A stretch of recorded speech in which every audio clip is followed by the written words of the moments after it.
বনভোজন, লিখেছেন গোলাম মুস্তাফা। নুরু, পুষি, আয়েশা, শফি সবাই এসেছে।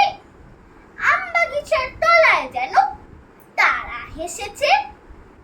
রাঁধুনিদের শখের আধার পড়ে গেছে ধুম। বৈশাখ মাসের এই দুপুরে নাই কারো ঘুম। বাপমা তাদের ঘুমিয়ে আছি এই সুবিধা পেয়ে। বনভোজনে মিলেছে আজ দুষ্টু কটি মেয়ে।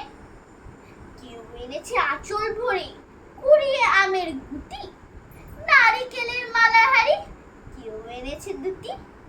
কেউ এনেছে চোট পুজোটি কেনা রঙিন ঘুড়ি।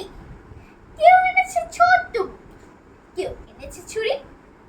বসে গেছে সবাই আজ বিপুল আয়োজনে।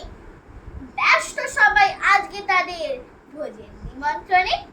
কেউ বা বসে হলদি পাতি, কেউ বা রাধে ভাত, কেউ বা বলে দুধেরই ছাই পুড়েও গেল হাত। বিনা আগুন দিয়েই তাদের হচ্ছে সবাই রাধা, তবু তাদের দুই চোখেতেই ধোয়া লেগেই কাদা। কোরমা পোলাও কেউ বা রাধে, কেউ বা চাখে নুন। অকারণে বারে বারে হেসেই বা কেউ খুন।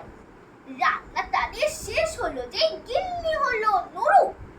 এক লাইনে সবাই বসে করলো খাওয়া শুরু। ধুলো বালির কর্মা পোলাও আর সে কাদার পিঠে, মিছি মিছি খেয়ে সবাই বললে বেয়ে যায় মিঠে। এমন সময়